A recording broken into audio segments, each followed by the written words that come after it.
नमस्कार मैत्रिणो, संगीताच्या किचन रेसिपीमध्ये तुमचं अगदी मनापासून स्वागत आहे. बघा, आज आपण बनवणार आहे अगदी भन्नाट अशी चटणी, महिनाभर टिकणारी. त्याशिवाय कुठेही प्रवासात घेऊन जा. मग चला, इथं बघा अर्धी वाटी शेंगदाणे, खोबऱ्याचा किस वाळलेल्या, अर्धी वाटी सफेद तीळ, लसूण, कोथिंबीर आणि भरपूर 2 मोठे कांदे. चला मग आता आपण इथं शेंगदाणे असे गव्हाळ आपले भाजून घेऊया. गव्हाळ आपले शेंगदाणे भाजून घ्यायचेत अशा पद्धतीने. पाहू शकता अगदी सगळ्या वस्तू आपण जेवढ्या घेतल्यात, आता इथं सफेद तिळही टाकून घेणार आहे. पहा, ते सुद्धा आपल्याला याच्यामध्ये गव्हाळ भाजून घ्यायचं बरं का मैत्रिणी. अजिबात असं जळालं वगैरे नाही पाहिजे, अजिबात त्याला काळा डागही आला नाही पाहिजे. अर्धी वाटी लसूण घेतलेला आहे सोलून. त्याच्यानंतर इथं सुकं खोबरं बी घेतलेलं आहे. पाहू शकता 1 वाटीचा मान आहे. ते सुद्धा त्याच्यात हलवून घ्यायचं, ते सुद्धा गरम करायचे आपल्याला. अगदी खरपूस असा कलर आला पाहिजे. अशा संपूर्ण वस्तू आपल्याला ह्या मस्त अशा भाजून घ्यायच्यात. आता भाजून तर अगदी चांगल्या पद्धतीने हे झालेलं आहे. पाहू शकता. त्याच्यानंतर पुन्हा आपल्याला कढई गॅसवर ठेवायची आहे मैत्रिणी. पाहू शकता कढईमध्ये तुमच्या आवडीनुसार तेल टाकू शकता. इथं पहा, आता मी माझ्या आवडीने 2-3 पळ्या तरी तेल टाकणार आहे. आणि चटणीला तेल अगदीच जास्तच लागतं. ह्या तिळाची कांद्याची चटणी अगदीच अप्रतिम होते. चला, आता इथं 2-3 पळ्या मी तेल टाकलं आहे. आता तेल अगदीच मस्तपैकी असं तापून द्यायचं. त्याच्यानंतर आपल्याला टाकायची मोहरी 1 चमचा टाकलेली आहे मैत्रिणी. पाहू शकता तुम्ही. त्याच्यानंतर आपल्याला टाकायची 1 चमचा जिरे. ह्या दोन्ही गोष्टी अगदी छान पद्धतीने तडतडून द्यायच्या. मस्तपैकी फुलल्या की त्याच्यानंतर आपल्याला त्याच्यामध्ये टाकायचे पुन्हा कढीपत्ताची 10-12 पानं टाकून घ्यायची. त्याच्यानंतर लगेच आपल्याला इथं 2 कांदे चिरलेले ते सुद्धा टाकून घ्यायच्यात. आता कांद्याला अगदीच मस्त रंग येतोपर्यंत आपल्याला परतून घ्यायचं आहे बरं का. अक्षरशः मैत्रिणींनो, छान रंग आला पाहिजे. त्याच्यानंतर पहा, आता इथं जे भाजलेलं साहित्य आहे त्याच्यामध्ये आपण अजून एक वस्तू टाकलेली, ती म्हणजे कढीपत्ता. अगदी भरपूर सारा कढीपत्ता टाकलेला आहे. आणि कोथिंबीर आहे ती चिरलेली, ती साईडलाच ठेवायची आपल्याला. पूर्ण 1 चमचा याच्यात मी जिरंसुद्धा टाकलं आहे. पहा, त्याच्यानंतर आपल्याला आता हे 2 वेळा वाटून घ्यायचे. पहा, आता संपूर्ण तर याच्यात बसणार नाही. या भांड्यात मी 2 वेळा हे वाटून घेणार आहे अशा पद्धतीने. पाहू शकता. पहा, आता हे एवढं निम्मं घेतलं आहे, हे निम्मं वाटून घेणार आहे. अशा पद्धतीने थोडंसं किंचित चरबट ठेवायचं, जास्तही नाही. थोडंसं चरबट ठेवून हे असंच घ्यायचं. पाण्याचा एकही थेंब वापरायचा नाही आहे आपल्याला. हे बघा, आता हे काढून घेतलं की आपल्याला पुन्हा राहिलेलं तेवढं घ्यायचं आहे आणि त्याच्यावर टाकायची थोडीशी कोथिंबीरसुद्धा वाटणात घ्यायची आणि लगेच हे सुद्धा वाटून घ्यायचे. पहा, हे बघा, अशा पद्धतीने संपूर्ण हे वाटून झालेलं आहे आपलं.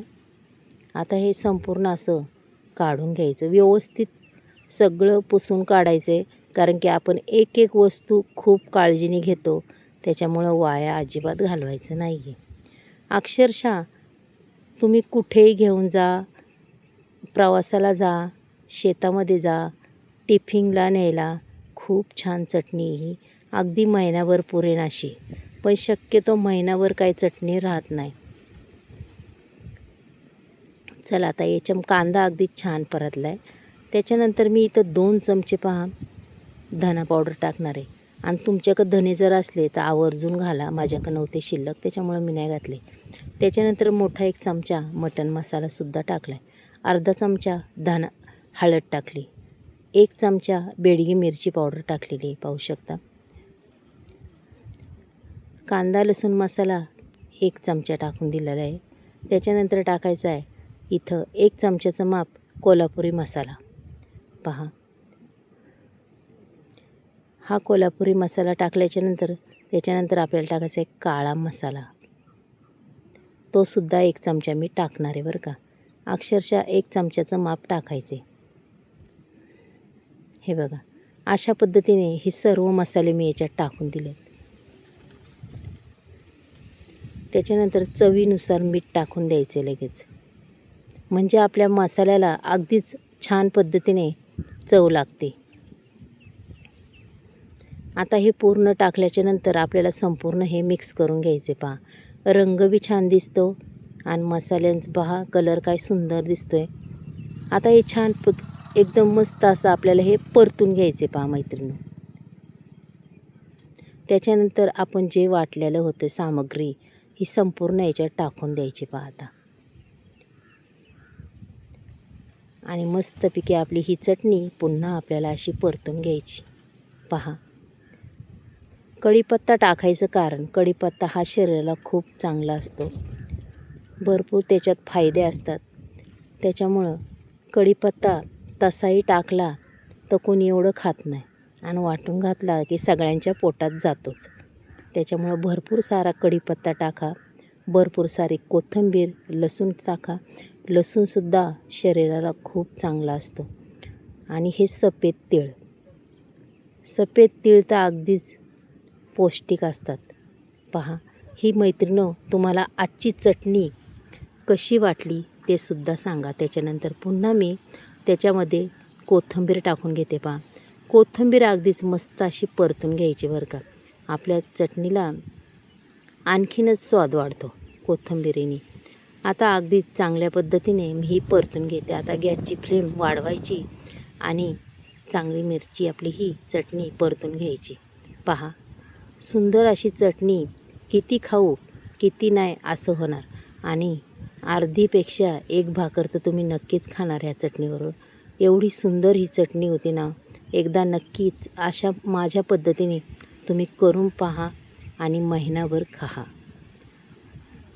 चला आता ही चटणी आपण एका प्लेटमध्ये काढून घेऊया. पहा, थोडीशी थंड होऊन द्यायची. त्याच्यानंतर पहा, आता ही चटणी छान, अगदी चटणी अशी झाली पाहिजे की आपल्या हातावर असा मस्तपैकी गोळा तयार झाला पाहिजे. पहा, आणि तेलही पहा चमचमीत असं तेल लागणार आणि चटणी बी खूप छान होणार.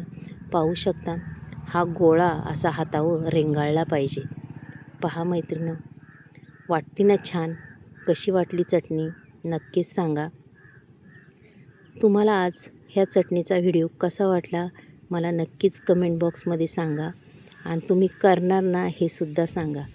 मग चला मैत्रिणो, पहा आपली चटणी कशी वाटती, आणि अशी करा, खा, मस्त राहा, स्वस्त राहा.